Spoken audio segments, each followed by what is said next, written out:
Srikar news కి స్వాగతం. ముందుగా ముఖ్యాంశాలు. పరిశ్రమల స్థాపనకు ఔత్సాహికులకు పూర్తి మద్దతు. జిల్లా కలెక్టర్ కీర్తి చేకూరి. పిఆర్సీ బకాయిలు వెంటనే చెల్లించాలని డిమాండ్.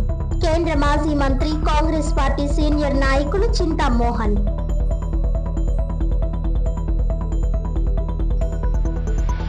జిల్లాలో ప్రాథమిక రంగానికి చెందిన పరిశ్రమల స్థాపనకు ఔత్సాహికులను గుర్తించి వారికి అవసరమైన అవగాహనతో పాటు పూర్తి స్థాయి ప్రోత్సాహం అందించాలని జిల్లా కలెక్టర్ కీర్తి చేకూరి అధికారులను ఆదేశించారు.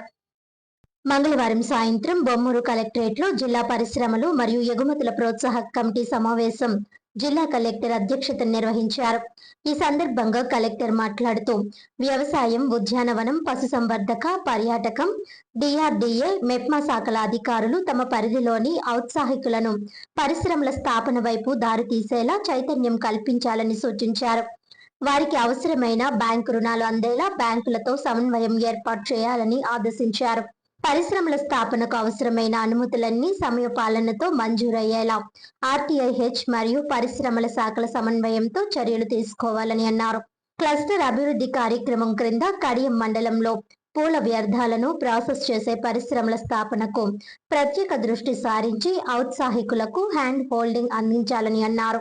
ప్రధానమంత్రి ఉపాధి కల్పన కార్యక్రమం క్రింద 2024-25 ఆర్థిక సంవత్సరంలో 14.56 కోట్ల మార్జిన్ మనీతో తయారీ మరియు సేవల రంగాల్లో 367 యూనిట్లు, 2025-26 సంవత్సరంలో 18.84 కోట్ల మార్జిన్ మనీతో 353 యూనిట్లు గ్రౌండింగ్ అయ్యామని తెలిపారు. సింగిల్ డెస్క్ పోర్టల్ ద్వారా వచ్చిన దరఖాస్తులను నిర్దేశిత SAL గడువులోపు పరిష్కరించాలని, అలాగే బ్యాంకుల్లో పెండింగ్ లో ఉన్న రుణ దరఖాస్తులను వేగవంతంగా మంజూరు చేయించేందుకు చర్యలు తీసుకోవాలని అన్నారు. జిల్లాలో అమలవుతున్న వివిధ పారిశ్రామిక విధానాల క్రింద 12 క్లెయిమ్స్ కు సంబంధించి సుమారు 10.19 కోట్ల రూపాయల రాయితీ మొత్తాన్ని స్క్రూటినీ వెరిఫికేషన్ కమిటీ ఆమోదించినట్లు తెలిపారు. పీఎం విశ్వకర్మ యోజన పథకం క్రింద ఏప్రిల్ 30 నాటికి 3764 మందికి శిక్షణ పూర్తి చేసి వారికి అవసరమైన పనిముట్లు కిట్లను పంపిణీ చేసినట్లు వెల్లడించారు. జిల్లాలోని ప్రతి అసెంబ్లీ నియోజకవర్గంలో కనీసం ఒక ఇండస్ట్రియల్ పార్క్ ఏర్పాటు చేసే దిశగా అధికారులు కార్యాచరణ ప్రణాళిక సిద్ధం చేయాలని కలెక్టర్ సూచించారు. Joint collector Y Megha Swaroop, RMC commissioner Rahul Meena, RUDA vice chairman GVSN Murthy, DICGM శ్రీవనది Raman, APIAC zonal manager A Ramana Reddy, SC విద్యుత్ కె తిలక్ కుమార్, ఇతర అనుబంధ శాఖల అధికారులు, బ్యాంకర్లు 6, పరిశ్రమల ప్రతినిధులు తదితరులు పాల్గొన్నారు. 6 లక్షల మంది ప్రభుత్వ ఉద్యోగులు ఆవేదనతో ఉన్నారని కేంద్ర మాజీ మంత్రి చింతా మోహన్ అన్నారు. రాజమండ్రి సబ్ కలెక్టర్ ఆఫీస్ దగ్గర కేంద్ర మాజీ మంత్రి, కాంగ్రెస్ పార్టీ సీనియర్ నాయకులు చింతా మోహన్ ఆధ్వర్యంలో నిరసన కార్యక్రమం చేపట్టారు. అనంతరం కేంద్ర మాజీ మంత్రి చింతా మోహన్ మీడియాతో మాట్లాడారు. పిఆర్సీ బకాయిలు వెంటనే చెల్లించాలని డిమాండ్ చేశారు. ప్రభుత్వ ఉద్యోగులు కన్నీటితో ఉన్నారని విచారం వ్యక్తం చేశారు. ప్రభుత్వ ఉద్యోగులు అప్పుల పాలవుతున్నారని పేర్కొన్నారు. 5 సంవత్సరాలకు ఒకసారి వేయాల్సిన పిఆర్సీ 8 సంవత్సరాలు పూర్తయినా వేయకుండా జాప్యం చేస్తున్నారని మండిపడ్డారు. రాబోయే కేబినెట్ లో వెంటనే చర్చించి పిఆర్సీ బకాయిలు విడుదల చేయాలని డిమాండ్ చేశారు. అంతేకాకుండా ఉద్యోగులకు రావాల్సిన 30,000 కోట్ల బకాయిలను చెల్లించాలని కోరారు. ఈ పరిస్థితుల్లో రాష్ట్ర ప్రభుత్వం పిఆర్సీ వేయకుండా ఆలస్యం చేస్తూ ఉంది. 5 సంవత్సరాలకు ఒక్కసారి పిఆర్సీని వేయాలి.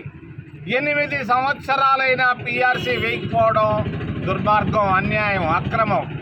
నేను రాష్ట్ర ముఖ్యమంత్రి చంద్రబాబు నాయుడు గారికి వినయంగా తెలియజేస్తున్నాను, నువ్వు పిఆర్సీని వెంటనే రేపు రాబోయేటువంటి మంత్రి మండలిలో మీ క్యాబినెట్లో పెట్టి వెంటనే 12వ పిఆర్సీని వెంటనే వేయాలని డిమాండ్ చేస్తూ వాళ్ళకి రావాల్సినటువంటి 4 డిఏలు, 1 కాదు, 2 కాదు, 3 కాదు, 4 డిఏలను వెంటనే రిలీజ్ చేయాలి. 30,000 కోట్ల రూపాయలు ఈరోజు బకాయిలు ఉన్నాయి రాష్ట్ర ప్రభుత్వ ఉద్యోగస్తులకి. నువ్వు నాబార్డు నుంచి 11 లక్షల కోట్ల రూపాయలు అప్పు తెస్తున్నావని నాకు తెలుస్తూ ఉంది. ఈ 11 లక్షల రూపాయల్లో వెంటనే 30,000 కోట్ల రూపాయల బకాయిలు మీరు మే 31వ తేదీ లోపల ఇవ్వాలని డిమాండ్ చేస్తూ, మరి రెండో విషయం, అమరావతి చంద్రావతిగా మారిపోయింది. మరి ఎవ్వరూ ఇష్టపడటం లేదు. పోయి కృష్ణానదిలో కట్టాలంటాడు మరి సచివాలయాన్ని. నేను అంటున్నాను, చంద్రబాబు నాయుడు గారు నాకు 50 సంవత్సరాలుగా బాగా తెలుసు ఆయన. మరి ఎందుకు వచ్చావు హైదరాబాద్ నుంచి? అవసరం ఎవరు పంపించారు నిన్ను? హైదరాబాద్ని కామన్ క్యాపిటల్గా ఒక 50-100 సంవత్సరాలు పెట్టుకో ఉండొచ్చు కదా. ఎందుకు నువ్వు అక్కడి నుంచి ఇక్కడ బరిగెత్తావు? జవాబు చెప్పాల్సిన అవసరం ఉంది. ఈరోజు 1000 కోట్లతో 1000 ఎకరాల్లో చాలు సచివాలయం కట్టేదానికి. 600 కోట్ల రూపాయలతో కేసీఆర్ కట్టాడు సచివాలయం తెలంగాణలో. నువ్వు 1,00,000 కోట్ల రూపాయలు ఎందుకు ఖర్చు పెడుతున్నావు చంద్రబాబు నాయుడు గారు అని నేను అడుగుతున్నా. దీనికి జవాబు తక్షణమే చెప్పాలని తెలియజేస్తూ, రాజమండ్రి దామెర్ల రామారావు ఆర్ట్ గ్యాలరీలో అల్లూరి సీతారామరాజు జీవిత చరిత్ర తైలవర్ణ చిత్రాల ప్రదర్శన ప్రారంభమైంది. యుద్ధ రీతిలో ఛత్రపతి శివాజీ వ్యూహాలను అల్లూరి సీతారామరాజు స్ఫూర్తిగా తీసుకున్నారని కల్కి సేవా సమితి అధ్యక్షురాలు, ధర్మ ప్రచారకురాలు సౌజన్య దాసాజీ స్పష్టం చేశారు. గెరిల్లా పోరాటంలో శివాజీ యుద్ధ తంత్రం అల్లూరికి అనుసరణీయం అయినట్టు తెలుస్తోందని ఆమె ఉటకించారు. అల్లూరి సీతారామరాజు 101వ వర్ధంతి సందర్భంగా Madeti Rajaji memorial art academy ఆధ్వర్యంలో 2 రోజులు జరగనున్న అల్లూరి సీతారామరాజు జీవిత చరిత్ర తైలవర్ణ చిత్రాల ప్రదర్శనను సౌజన్య దాసాజీ దామెర్ల రామారావు ఆర్ట్ గ్యాలరీలో ప్రారంభించారు. సభకు అధ్యక్షత వహించిన సిపి బ్రౌన్ మందిర నిర్వాహకుడు సన్నిధానం శాస్త్రి మాట్లాడుతూ, మహిళలతోనే ఈ సభ నిర్వహించడం వెనుక సీతారామరాజు ఉద్యమంలో మహిళల వెన్నుదన్నుగా గుర్తించే కోణం తెలుసుకోవాలని ఆయన కోరారు. ప్రముఖ చిత్రకారులు 18 మందిచే కాన్వాస్ పై వేయించిన అల్లూరి జీవిత చరిత్ర చిత్రాలను ఫోటోల రూపంలో కూడా భద్రపరిచినట్టు చిత్ర ప్రదర్శన నిర్వాహకుడు Madeti Rajaji memorial art academy వ్యవస్థాపక కార్యదర్శి మాదేటి రవిప్రకాష్ తెలిపారు. దామెర్ల రామారావు ఆర్ట్ గ్యాలరీకి పూర్వ వైభవం రావాలని క్షత్రియ సేవా సమితి మహిళా విభాగం ఉపాధ్యక్షురాలు మంతెన రాధిక ఆకాంక్షించారు.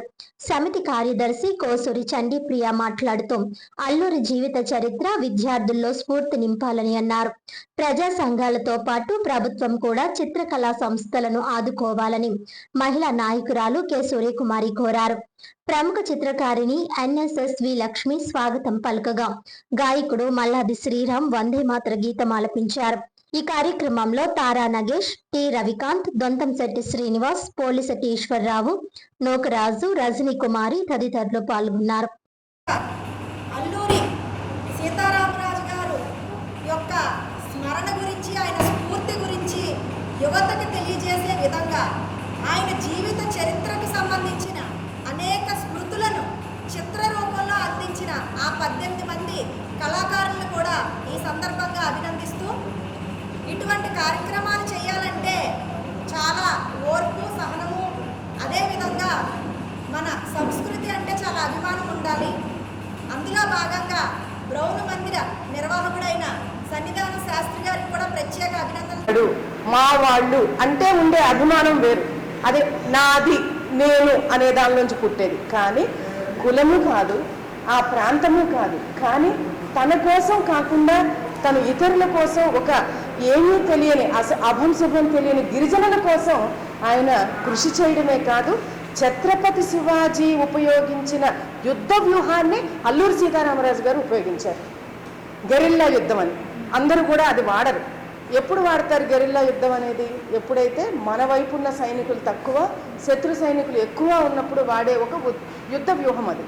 అలాంటి యుద్ధ వ్యూహాన్ని కూడా ఆయన వాడి 2 ఏళ్ళు నిర్విరామంగా పోరాడి గిరిజనులకి బ్రిటిష్ వారి నుంచి విమోచనం ఇప్పించి వాళ్ళ స్వేచ్ఛా జీవితం, వాళ్ళు పాడి పంటలు వాళ్ళు పండించుకోవడానికి ఓ స్వేచ్ఛ, ఇవన్నీ కూడా వాళ్ళకి అందించాలని కృషి చేసిన మహావీరుల్లో మన తెలుగువారు గిరిజనుల కోసం నిలబడిన ఒక ధైర్య సాహసాలకి ఒక చిహ్నంగా, ఆదర్శంగా ఉన్న మహానుభావుడు మన అల్లూరి సీతారామరాజు గారు.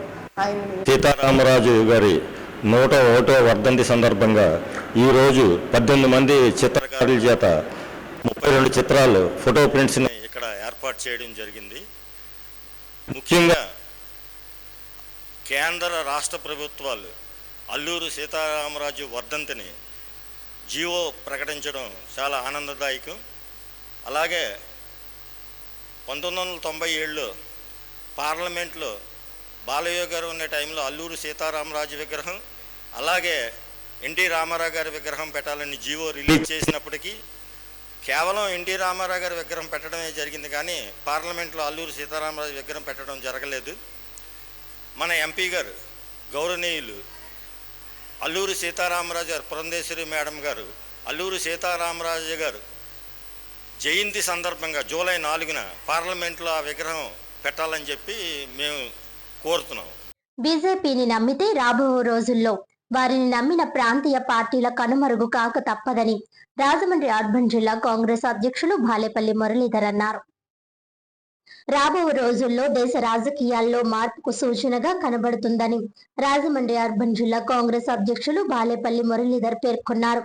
4 రాష్ట్రాల ఎన్నికల్లో ఒక కేంద్రపాలిత ప్రాంతం ఫలితాలలో కాంగ్రెస్ కు విజయం చేకూర్చిన విద్యావంతులైన కేరళ ఓటర్లకు విజయం కోసం పరిశ్రమించిన కాంగ్రెస్ నాయకులకు, కార్యకర్తలకు అభినందనలు తెలిపారు.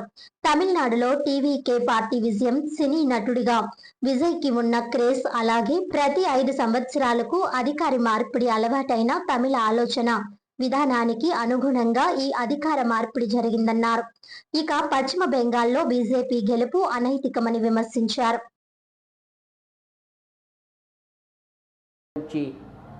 అనేక రాష్ట్రాల నుంచి ఆ రాష్ట్రం వెళ్ళి కృషి చేసి విజయాన్ని సాధించినటువంటి నాయకులకు అందరికీ కూడా ధన్యవాదాలు తెలియజేసుకుంటూ, ఇవాళ నిన్నటి ఫలితాల్లో 5 రాష్ట్రాలు ఫలితాలు వెలువడినాయి.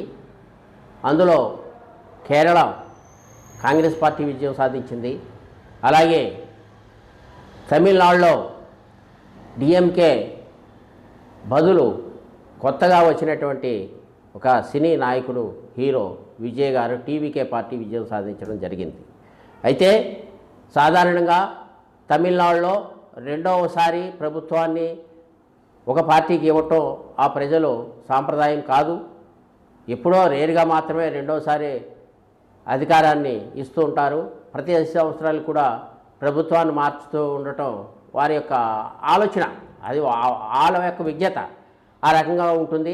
అదే కాకుండా ప్రజల్లో ఒక సినీ నాయకుడిగా విజయ్ గారికి ఉన్నటువంటి కొంత క్రేజ్ వల్ల కూడా ఆయన అక్కడ విజయం సాధించి ఉండొచ్చు.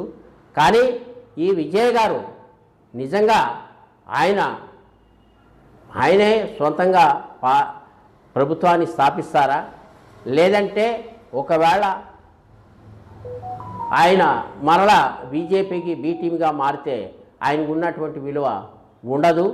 అతి కొద్ది కాలంలోనే ప్రజల నుంచి ఆయనకు వ్యతిరేకత ఎదురయ్యే అవకాశం ఉంది. కాబట్టి అక్కడ పరిస్థితి అది. ఇక పోతే వెస్ట్ బెంగాల్ విజయం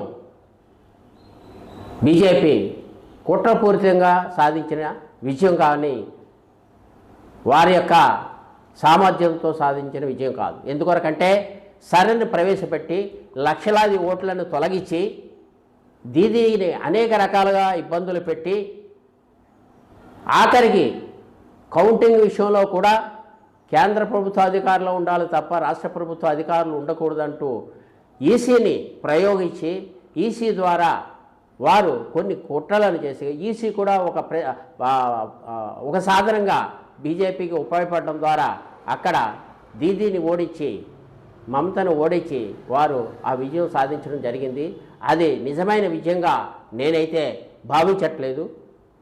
ప్రతి చోట బీజేపీ అనుసరించేటువంటి కుట్రపూరిత విధానాలనే అక్కడ కూడా అమలు చేయటం వల్ల ఆ విజయాన్ని సాధించారు. ఇకపోతే మీరు ఇక అస్సాం తీసుకుందాం.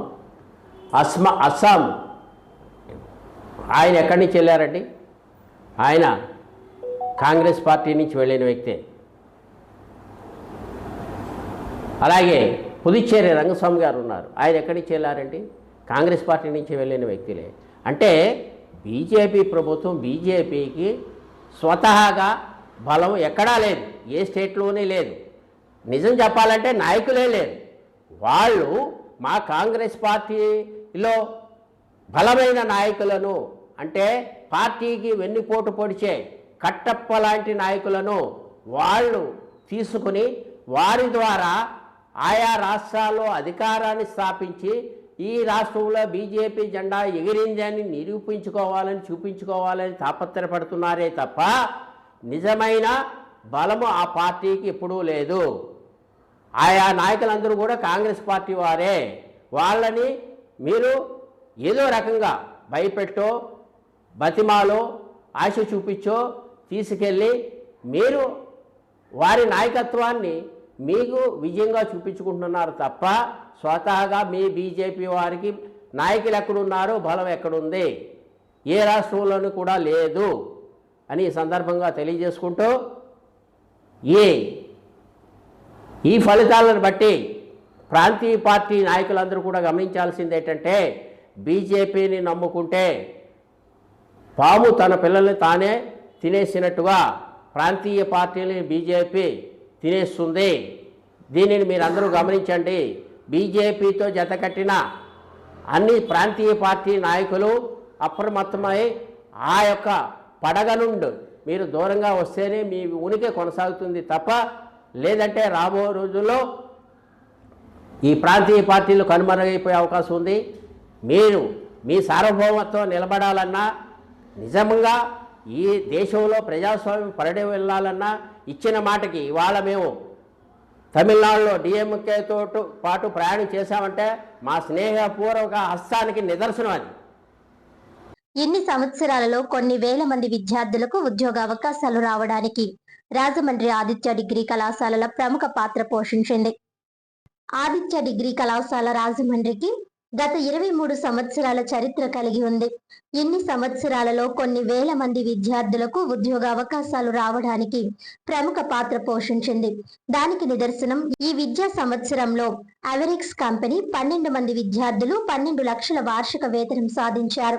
మొత్తం 914 ఉద్యోగాలు సాధించి 98% ఉద్యోగాలలో స్థిరపడి తమ ప్రతిభను కనబరిచారు. ఈ కృషికి మరియు విద్యా ప్రమాణాలకు గుర్తింపుగా నాకు B++ గ్రేడ్ వచ్చింది. ఈ విద్యా సంవత్సరం 2026-27కు స్వయం ప్రతిపత్తి అనగా అటానమస్ స్టేటస్ పొందింది. ఈ స్టేటస్ వలన మారుతున్న టెక్నాలజీకి అనుగుణంగా మా సిలబస్ డిజైన్ చేయవచ్చు మరియు పరీక్షలు నిర్వహించవచ్చు. విద్యార్థులకు మరిన్ని అవకాశాలు పొందుతారు. ఆదిత్య డిగ్రీ కళాశాలలో అకాడమిక్ తో పాటు క్యాంపస్ ట్రైనింగ్, కోడింగ్ మరియు NSS కు పెద్దపీట వేస్తాయి. వీటి వలన విద్యార్థులకు వారి ఉద్యోగాలలో ప్రతిభను కనబరచడానికి మంచి అవకాశం ఉంటుంది. ఈ విజయానికి దోహదపడిన తల్లిదండ్రులకు, విద్యార్థులకు ప్రత్యేక ధన్యవాదములు. ఈ విజయం సాధించిన విద్యార్థులను ఆదిత్య విద్యా సంస్థల chairman doctor Sesha Reddy, secretary doctor Suguna Reddy మరియు కళాశాల ప్రిన్సిపల్ శ్రీమతి పి. లక్ష్మీ సరోజ, అధ్యాపక మరియు అధ్యాపకేతర సిబ్బంది అభినందించారు. స్థానిక ఆదిత్య డిగ్రీ కళాశాల రాజమండ్రి బ్రాంచ్ గత 23 సంవత్సరాలుగా తమదైన శైలిలో నిరూపించుకుంటూ ముందుకు సాగుతోంది. ఇన్ని సంవత్సరాలలో కొన్ని వేల విద్యార్థులను ఉద్యోగస్తులుగా చేయడానికి తమ వంతు కృషిని చేస్తోంది.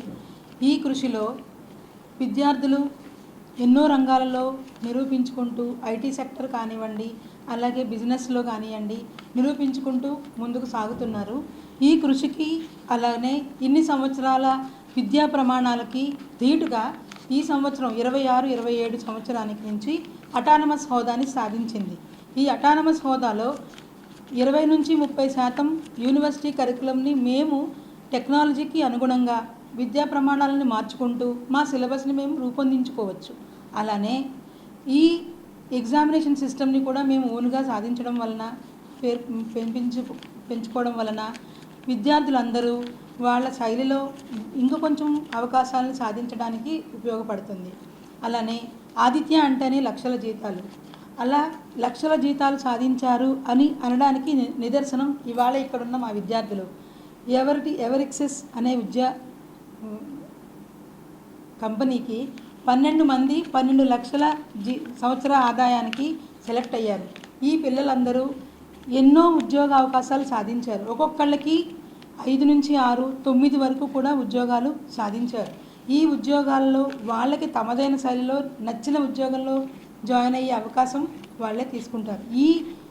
ఇంత మంచి విజయాన్ని అందించుకున్నందుకు, అలాగే మా మేనేజ్మెంట్ మాకు ఇచ్చిన ప్రోత్సాహం, అలాగే విద్యార్థులు తల్లిదండ్రుల ప్రోత్సాహం ఎంతో గర్వనీయం. దీనికి సదా కృతజ్ఞతలు తెలుపుకుంటూ ధన్యవాదాలు. 23 ఏళ్ల క్రితం డిగ్రీ పరిస్థితి చూస్తే అటు ఉద్యోగాలు లేక కానీ, హయ్యర్ స్టడీస్కి వెళ్ళాలంటే కాంపిటేటివ్ ఎగ్జామ్స్లో ర్యాంకులు రాక కానీ చాలా ఇబ్బందులు పడుతున్నటువంటి పరిస్థితుల్లో ఆదిత్య ఒక లక్ష్యంతో డిగ్రీ కళాశాలను రాజమండ్రిలో స్థాపించడం జరిగింది. ఆ లక్ష్యం ఏమిటంటే విద్యార్థికి క్యాంపస్ సెలక్షన్స్లో ఉద్యోగాలు రావాలి, అదే టైంలో వాళ్ళు హయ్యర్ స్టడీస్కి వెళ్తానంటే ఆసెట్ ఐసెట్ లాంటి పోటీ పరీక్షల్లో మంచి ర్యాంకులు రావాలి. ఈ 2 లక్ష్యాలతో ఏదైతే మనం స్టార్ట్ చేసామో మరి ఆ లక్ష్యాల్ని చాలా తక్కువ కాలంలోనే సాధించి అధిగమిస్తూ ముందుకు వెళ్ళిపోతున్నాం. వాళ్ళ ఆదిత్యలో డిగ్రీ చదివిన విద్యార్థికి చాయిస్ ఉంటుంది, ఆప్షన్ కాదు, చాయిస్. 4-5 కంపెనీలు లేకపోతే 10 కంపెనీలు, అందులో వాడు ఇష్టం వచ్చిన కంపెనీలో చేరవచ్చు. లేకపోతే కంపెనీల సెలక్షన్తో పాటు పక్కనే higher స్టడీస్కి MBA, MCA, MA, MSc ఇటువంటి కోర్సులకి, అలాగే సెంట్రల్ కోర్సులకి క్యాట్ మ్యాట్ కూడా రాసి వెళ్ళే కోర్సుల్లో కూడా ర్యాంకులు సాధిస్తే దానికి వెళ్ళాలి. ఏం చేయాలనేది స్టూడెంటు పేరెంటు కలిసి నిర్ణయించుకోవడానికి చాలా ఆప్షన్స్ వాళ్ళ చేతుల్లో ఆదిత్య వాళ్ళ పెడుతుంది. ఆ లక్ష్యాన్ని ఖచ్చితంగా సాధించాం. మేము కాలేజీ స్టార్ట్ చేసేటప్పుడు చెప్పాం, ఇంటర్ సర్టిఫికేట్తో ఆదిత్యలో డిగ్రీలో చేరండి, ఉద్యోగంతో బయటకు వెళ్ళండి. అది వాళ్ళు సాధ్యమైంది. 100కి 100% ప్లేస్మెంట్స్ మేము సాధిస్తూనే ఉన్నాం గత 8-9 సంవత్సరాలుగా. 1-2 కంపెనీలే కాదు, ఇవాళ ఒక్కొక్కరికి 9-10 కంపెనీలు వచ్చిన పిల్లలు ఇక్కడ ఉన్నారు. అలాగే 12 lakhs per annum డిగ్రీ స్టూడెంట్కి ప్యాకేజ్ ఉంది అంటే ఇవాళ ఇంజనీరింగ్ స్టూడెంట్స్ కూడా అంత ప్యాకేజ్ లేదు. అంచేత బీకామ్ స్టూడెంట్స్ కూడా మంచి ప్యాకేజ్తో ఉద్యోగాలు వస్తున్నాయి. ఒకప్పుడు బీకామ్ అంటే ఉద్యోగం లేదు, కానీ వాళ్ళ బీకామ్ స్టూడెంట్స్కి, BBM స్టూడెంట్స్కి అందరికీ కూడా ఆదిత్యలో చదివితే ఉద్యోగం వస్తుందనే నమ్మకం తల్లిదండ్రులకు ఏర్పాటు చేయగలిగాం మేము. దీనికి మరి తల్లిదండ్రుల ప్రోత్సాహం, విద్యార్థుల కృషి, అధ్యాపకుల కృషి, మేనేజ్మెంట్ యొక్క సంకల్పం అన్నీ కలిసి వచ్చాయి. దానికి తోడుగా మేము సాధిస్తున్న ఫలితాలను బట్టి అటు UGC మరి B++ గ్రేడ్ ప్రైవేట్ కాలేజీలకి ఈ తూర్పుగోదావరి జిల్లాలో B++ గ్రేడ్ రాలా. అలాగే నేను మొన్న అటానమస్ కూడా వచ్చింది. అటానమస్ రావటం వల్ల పరీక్షా సంస్కరణలు కానీ, సిలబస్లో కానీ మనం కొన్ని మార్పులు చేసుకుని మన పిల్లలకి ఇంకా మెరుగైనటువంటి విద్యను ఇవ్వటానికి అవకాశం ఉంటుంది. అంచేత ఈ ఈ ప్రణాళికలో మాకు సహకరిస్తున్న మీడియా మిత్రులకు కూడా ధన్యవాదాలు తెలియజేస్తూ, తల్లిదండ్రులకు, అధ్యాపకులకు అందరికీ కూడా నేను కృతజ్ఞతాభివందనాలు తెలియజేస్తాను. గుడ్ మార్నింగ్ అందరికీ. నా పేరు కీర్తనాదేవి. నేను ప్రెసెంట్ డిగ్రీ కాలేజెస్లో గ్రాడ్యుయేట్ కంప్లీట్ చేశాను. నాకు 6 కంపెనీస్ నాకు వచ్చాయి. సిస్ technologies, ILM, NICE, Hexaware and ఎవెక్సిరీస్ సొల్యూషన్స్ అండ్ రెవన్ సొల్యూషన్. నాకు వచ్చిన కంపెనీస్లో హైయెస్ట్ ప్యాకేజ్ వచ్చేసి 12. ఆ కంపెనీ నేమ్ ఈస్ ఎవెక్సిరీస్ సొల్యూషన్స్. అండ్ ఈ కాలేజ్లో ఫీజు అనేది ఎక్కువే ఉంటుంది, కానీ ఈ కాలేజ్లో జాయిన్ అయిన ప్రతి స్టూడెంట్కి కన్ఫామ్గా వెళ్ళేలోపు ప్లేస్ అయ్యి వెళ్తారు. ప్రతి స్టూడెంట్కి క్యాంపస్ డ్రైవ్ కన్ఫామ్గా వస్తుంది. ఈ కాలేజ్లో చాలా టాప్ కంపెనీస్ వస్తాయి.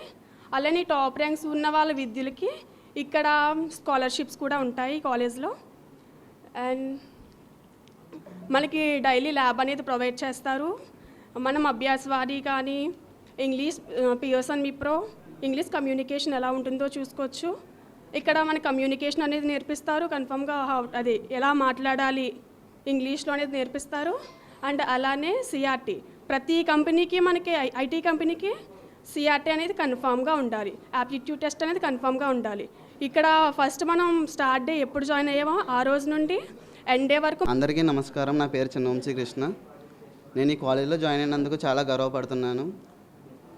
నాకు ఈ కాలేజ్లో జాయిన్ అయినప్పటి నుంచి ఇప్పటికి 4 కంపెనీలు వచ్చినాయి. అందులో సిఎస్ టెక్నాలజీస్ ఒకటి, హెట్రో ఒకటి, హెక్సావేర్ ఒకటి, ఎవరెక్స్ సొల్యూషన్స్ ఒకటి. వీటిల్లో నాకు హైయెస్ట్ బ్యాగ్ వచ్చిన company ఎవరెక్స్ solutions 12 lakhs per annum. అలాగే ఈ కాలేజ్ యొక్క మెయిన్ మోటో ఏంటంటే డే 1 నుంచి వీళ్ళు సిఆర్టీ ట్రైనింగ్ కానీ, ఇంగ్లీష్ కమ్యూనికేషన్ స్కిల్స్ ఎబిలిటీస్ కానీ, అలాగే ప్రోగ్రామింగ్ స్కిల్స్ కానీ అన్నీ ప్రొవైడ్ చేస్తారు. ఈ అన్నీ యూటిలైజ్ చేసుకోవడానికి అభ్యాసవాణి, అభ్యాస్ ల్యాబ్స్ ఇటువంటి అన్ని పోర్టల్స్ అన్నీ ప్రొవైడ్ చేస్తారు వాళ్ళు. అలాగే వేరియస్ సర్టిఫికేషన్స్ కూడా ప్రొవైడ్ చేస్తారు డే 1 నుంచి. అలాగే ఈ ఎగ్జామ్స్ ఇవన్నీ రాయడానికి మనకి డిఫరెంట్ పోర్టల్స్ యూస్ చేసి వీకెండ్స్ కూడా ప్రతి వీకెండ్ ఒక ఎగ్జామ్ పెడతారు సిఆర్టీ సంబంధించి. అలాగే పిఎస్ఎన్ మెప్రోస్ లాంటి గుడ్ కమ్యూనికేషన్ సర్టిఫికేట్స్ని కూడా ప్రొవైడ్ చేసే ఏకైక కాలేజ్ ఆదిత్య డిగ్రీ కాలేజ్. అలాగే వారానికి 2 రోజులు జీడీ సెక్షన్స్ అంటే గ్రూప్ డిస్కషన్స్ లాంటి సెక్షన్స్ వల్ల చాలామందికి ప్లేస్మెంట్స్లో చాలా ఉపయోగపడుతుంది. Thank you. వార్తలోని ముఖ్యాంశాలు మరోసారి. పరిశ్రమల స్థాపనకు ఔత్సాహికులకు పూర్తి మద్దతు, జిల్లా కలెక్టర్ కేటీ చేకూరి. పిఆర్సీ బకాయిలు వెంటనే చెల్లించాలని డిమాండ్, కేంద్ర మాజీ మంత్రి కాంగ్రెస్ పార్టీ సీనియర్ నాయకులు చింతామోహన్.